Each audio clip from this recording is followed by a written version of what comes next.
Alaska doesn't pretend to be safe, and that is its own kind of trap. Everyone arrives braced for the bears, cameras up, bear spray on the hip, watching the tree line like it's the only thing that can hurt them. And because they're watching the tree line, they miss everything else. They miss what's standing in the willows by the road, tall and heavier than the truck. They miss what's under the surface of the cold river they just waded. They miss that up here the land itself is one of the predators, and it works with the animals, not against them. People don't usually die in Alaska because they weren't afraid. They die because they were afraid of the wrong thing. Locals here don't relax just because they haven't seen a bear. They stay ready for the whole state, not just the one animal everyone else came looking for. Here are 13 dangers hiding across Alaska, starting with the ones tourists never think to watch for. The wolverine is small compared to almost everything else on this list, closer in size to a large dog than a bear. But it carries a reputation among Alaska trappers and backcountry guides that punches far above its weight. Built low and powerful, with jaws strong enough to crack frozen bone and crush through ice to reach cached food, a wolverine that feels cornered doesn't back down the way most animals its size would. They're solitary, territorial across enormous ranges, and famously willing to stand their ground against animals many times their size, including bears defending a kill. Encounters with people are rare simply because wolverines actively avoid human presence, but trappers who've cornered one in a den or a cabin crawl space describe an animal that fights like it has nothing left to lose. Their range across Alaska's remote interior is enormous, sometimes hundreds of square miles for a single animal, which means most residents go entire lifetimes without a direct sighting, even while living well within wolverine territory the whole time. Gray wolves move through Alaska in coordinated packs, and while direct attacks on people remain rare, the danger they represent is less about a single encounter and more about how differently they behave compared to the lone predators most visitors expect. A wolf pack hunts with strategy, splitting up, driving prey toward waiting members, communicating across distances with howls that carry for miles.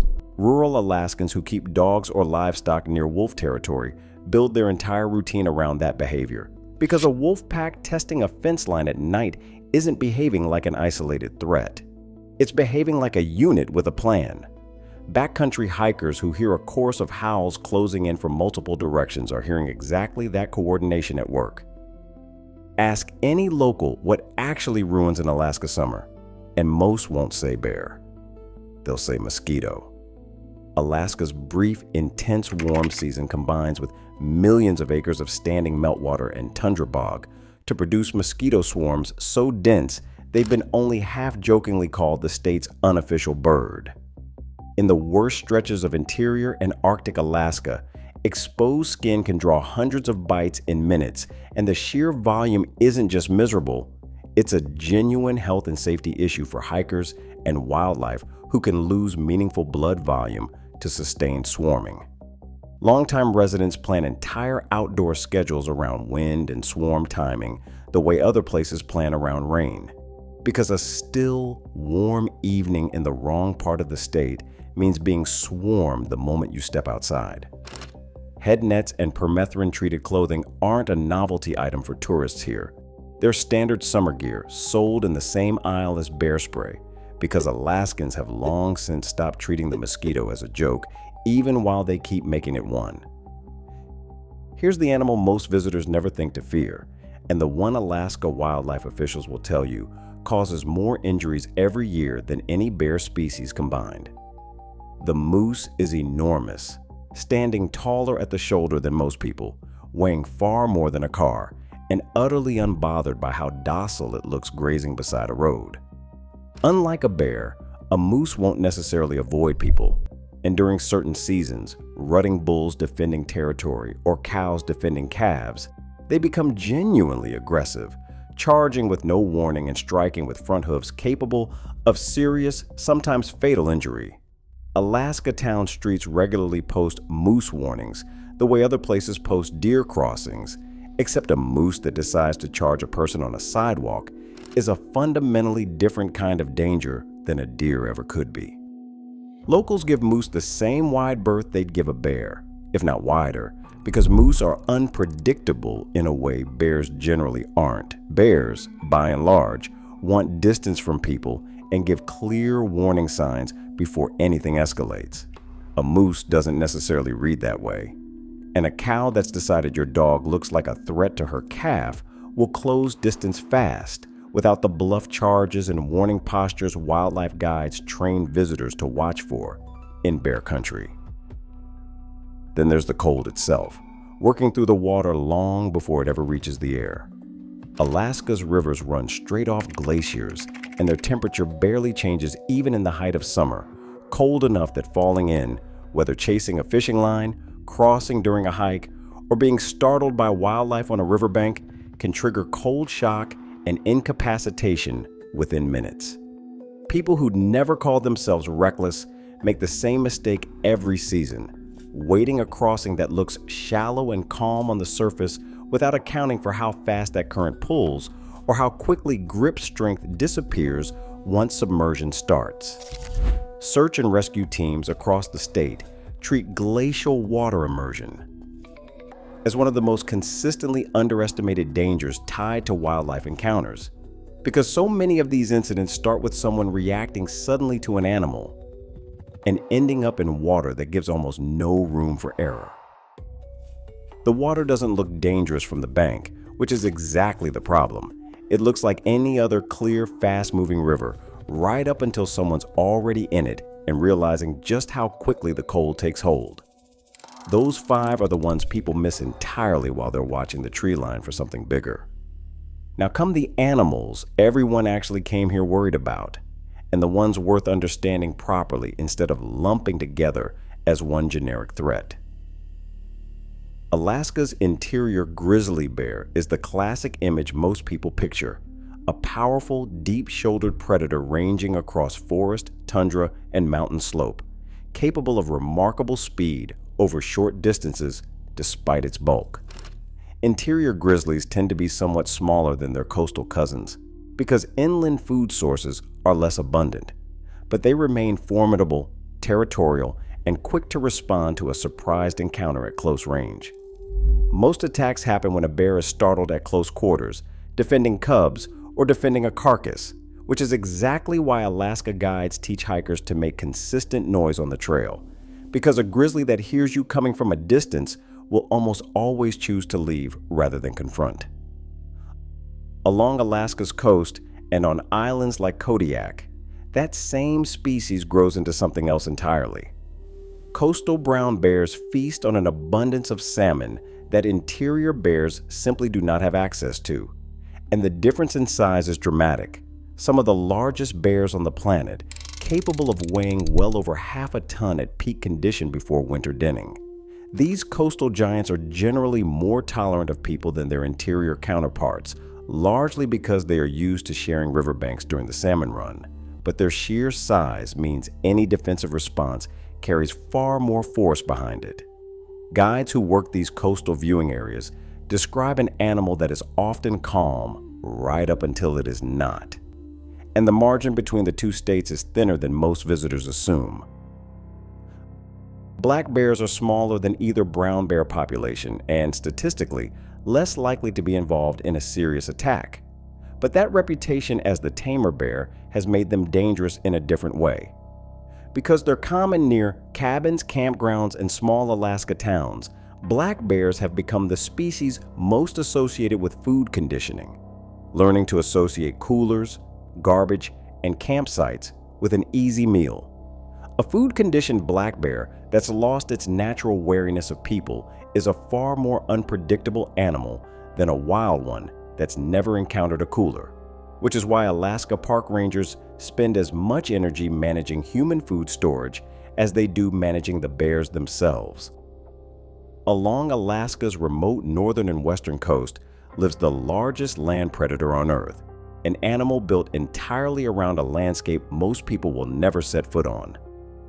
Polar bears hunt seals from sea ice, and unlike Alaska's other bear species, they have little instinctive fear of humans, because for most of their evolutionary history, people were never part of their environment at all. A polar bear that wanders into a coastal village isn't retreating from noise or scent the way a grizzly typically would. It's investigating a potential food source with the same patience it would apply to a seal-breathing hole. Communities in Alaska's far north have built entire safety protocols, patrol systems, and bear-proofing standards around this single difference in behavior, because standard bear deterrent advice for the rest of the state simply doesn't apply the same way up there. Some villages maintain dedicated patrols during the seasons when sea ice retreats and bears are more likely to come ashore hungry, treating a polar bear near town not as a rare event to photograph, but as a standing operational risk to manage every single day. Rounding out the big animals most visitors underestimate entirely is the muskox, a shaggy prehistoric-looking survivor of the last ice age that most people assume is placid because it looks slow and docile grazing on tundra. It is neither. Muskoxen form defensive herds against predators like wolves, and an individual bull defending territory or a herd defending calves will charge with tremendous force behind a set of thick, curved horns built for exactly that purpose. Their apparent calm is deceptive precisely because they don't telegraph aggression the way a bear's body language does, which means people approaching for a photo have been caught off guard by a charge with almost no warning at all. Those 5 cover the range of Alaska's most famous land animals, done properly instead of lumped into one vague bear-shaped fear. What's left lives where the land runs out entirely, in Alaska's coastal waters and its crowded salmon rivers. Alaska's coastal waters host 2 of the ocean's most capable predators, sharing the same fishing grounds people use every summer. Orcas hunt in coordinated pods along the coastline, occasionally coming close enough to kayakers and small boats that the encounter becomes genuinely unnerving, even though direct attacks on people remain essentially unheard of. Stellar sea lions present a different kind of risk, massive, powerful animals that can become aggressive around docks, fish cleaning stations, and anywhere they have learned people mean an easy meal. And a sea lion defending territory on a crowded pier is capable of serious injury to anyone standing too close. Both species share the same water Alaska's fishing fleets and tourist boats use daily, which means respect for the coastline here has to account for what's swimming beneath the surface, not just what's visible from the rail. Charter captains along the coast build their routes around known sea lion haul-out sites and orca pod movements for exactly this reason, not out of fear, but because sharing water with animals this large and this capable requires the same working knowledge locals apply to every other predator on this list. And nowhere in Alaska concentrates risk quite like a salmon run in full swing. When the fish come upriver by the millions, bears from miles around converge on the same narrow stretches of water, sometimes a dozen or more animals fishing within sight of each other along a single riverbank. That concentration is what makes places like Alaska's famous viewing rivers spectacular and dangerous in the same breath, because a landscape that's normally home to a handful of scattered, wary bears becomes, for a few intense weeks, one of the highest bear density environments on the planet.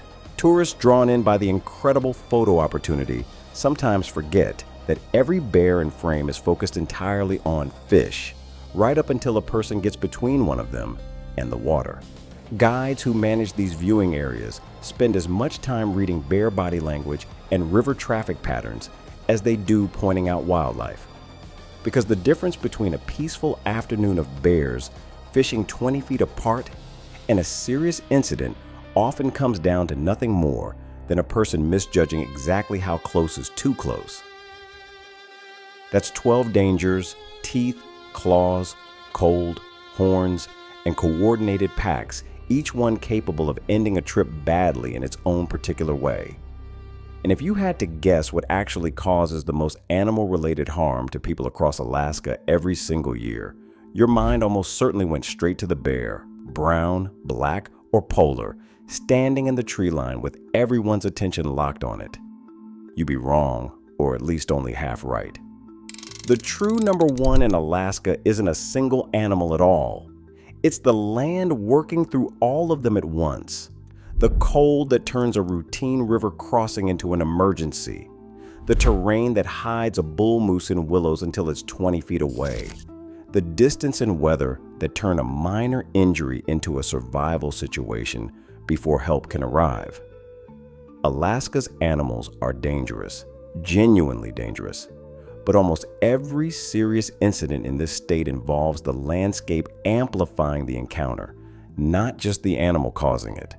A moose charge on a Groomtown sidewalk is bad. The same charge on an icy trail 8 miles from the nearest road, with no cell signal and hours of daylight running out, is a different category of danger entirely. Strip away the cold, the distance, and the unforgiving terrain, and half the incidents on this list would end as close calls instead of emergencies. Leave them in, and even a routine encounter can turn into the kind of story that ends up in a search and rescue report. And that's the real shape of the thesis this whole list has been building toward. Everyone arrives in Alaska braced for the bear, watching the tree line, spray canister ready, convinced they know exactly what they're afraid of. But the moose in the willows, the current under the calm-looking river, the mosquito cloud rising off the tundra at dusk, the muskox that never looked like it was about to charge. None of them announced themselves the way the story in everyone's head expects. The tree line was never lying. It just was never the whole picture. And Alaska has never once promised that watching one direction would be enough. People don't usually die in Alaska because they weren't afraid. They die because they were afraid of the wrong thing. If you found this fascinating, hit subscribe for more stories like this.